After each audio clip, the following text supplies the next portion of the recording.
Nous continuons avec notre enseignement sur le retour de Jésus-Christ. Bien-aimés, dans cet enseignement sur le retour de Jésus, nous avions dit que ce jour-là arrive très bientôt. Ce jour-là est à la porte. Bientôt, celui qui avait fait la promesse va arriver. Bientôt, Jésus va venir prendre son Église. Et la Bible dit, l'Église et l'Esprit dit, viens Seigneur. Quand tu te prépares au mariage, l'épouse a toujours eu besoin de voir ce jour-là de la cérémonie de noces du mariage. Nous aussi, en tant qu'Église, nous ne devons pas avoir peur du retour de Jésus. Au contraire, nous devons être dans la joie quand on nous parle du retour de Jésus.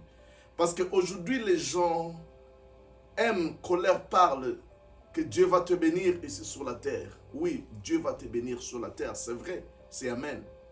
Les gens veulent qu'on leur dise que tu vas prospérer ici sur la terre.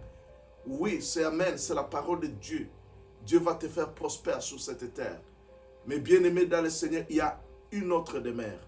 Il y a une place plus meilleure que Jésus est allé préparer pour nous. Il a dit, je vais vous préparer une place. Si vous lisez l'Apocalypse, la Bible dit que cette ville-là, c'est la ville de Jérusalem. Cette place-là, c'est la cité Salem, la ville de Jérusalem, où il n'y aura pas de pleurs, où il n'y aura pas de cris, où il n'y aura pas de maladies, où il n'y aura pas d'accidents, où il n'y aura pas de bruit de guerre. Dans cette ville-là, bien aimé, la Bible dit que les routes sont construites en or. Il y a les diamants, il y a toutes de bonnes choses, des diadèmes, toutes des pierres précieuses. Bien aimé, c'est la cité que Jésus-Christ est allé préparer pour nous. Et bien aimé dans le Seigneur, Jésus avait dit que je viendrai comme un voleur. Mais il nous avait donné des signes de son retour, les signes de la fin des temps. Et ces signes-là sont dans 2 Timothée chapitre 3, verset 1. Et ces signes-là nous montrent le temps que nous vivons, le temps de la fin, le temps où Jésus va arriver. Il dit, sachez que dans les derniers jours, il y aura des temps difficiles. Dans les derniers jours, il y aura les temps difficiles. Les temps difficiles, c'est le temps que nous vivons. Le temps où il y a les tourbillons, il y a de guerres, il y a de terrorisme, il y a des pandémies, il y a de Covid-19, il y a beaucoup de choses terribles qui arrivent. C'est la parole de Dieu qui l'avait déclaré. Sachez que dans les derniers jours, il y aura des temps difficiles. Les temps où les pays seront fermés, il n'y a pas les gens pour sortir. Le temps que nous serons toujours couverts de masques pour sortir. Bien aimé, c'est le temps difficile, le temps que nous vivons. Et il dit, car les hommes seront égoïstes. À ce temps-là, chacun cherchera son propre intérêt. Amis de l'argent. Aujourd'hui, les gens sont prêts à tuer à cause de l'argent. Ils seront fanfarons, hautains, les gens qui se vantent, des blasphémateurs. Aujourd'hui, les gens blasphèment les hommes de Dieu. Ils négligent les églises, ils critiquent. La Bible dit qu'ils seront rebelles à leurs parents. Aujourd'hui, nous voyons la rébellion dans les enfants. Les gens qui n'obéissent plus à leurs parents. Les gens qui se rebellent à leurs parents. Bien-aimés dans le Seigneur, la Bible dit que ce sont des signes du temps de la fin. Ingrats, les gens qui sont ingrats, qui ne sont pas reconnaissants. Quelqu'un t'a fait du bien, mais tu es ingrat. Tu ne sais pas même dire merci quand on te fait du bien.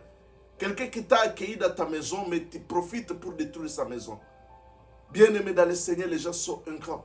Les gens tu lui fais du bien, mais il est prêt à te détruire après lui avoir fait du bien. Bien-aimé, ce sont des signes de la fin des temps. La Bible dit que les gens seront irréligieux. Les gens vont dire que l'église, les choses de Dieu, nous n'en voulons plus.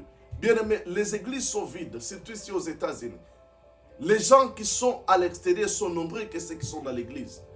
Bien-aimé, les gens sont devenus irréligieux. Et ils justifient cela, non, le pasteur n'est pas sérieux, tout ça. Bien-aimé dans le Seigneur, ça, ce sont des signes de la fin des temps. La Bible dit calomniateur, importera, cruel, ennemi des gens de bien. Traître, des traîtres, importés, afflés d'orgueil, aimant les plaisirs plus que Dieu. Et à l'apparence de la piété, mais régner ce qui fait la force. Bien-aimés, ici, ce sont des signes de la fin des temps. Les gens seront traîtres, les gens seront cruels, ennemis des gens de bien. Importés par des choses, afflés d'orgueil, aimant les plaisirs plus que Dieu. Aujourd'hui, les gens aiment les plaisirs, aiment des choses de la chair que Dieu. Bien-aimés dans le Seigneur, c'est le temps que nous vivons. Alors bien-aimé, nous devons faire attention.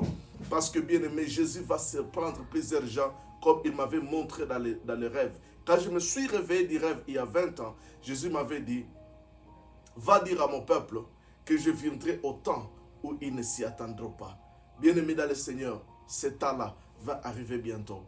Et la question que tu dois te poser, es-tu prêt à rencontrer Jésus? S'il revient ce soir, s'il revient dans le 1 heure qui est devant nous, s'il revient dans 30 minutes, s'il revient demain, s'il revient la semaine prochaine, es-tu prêt à rencontrer Jésus? Tu dois être prêt pour le grand jour du Seigneur. Frère, si tu es là, tu peux prier avec moi disant, Seigneur, je vivais comme je voulais. Je vivais dans les péchés, mais aujourd'hui, je te donne ma vie. Reçois-moi dans ton royaume. Je t'accueille comme Seigneur et Sauveur. Au nom de Jésus. Amen.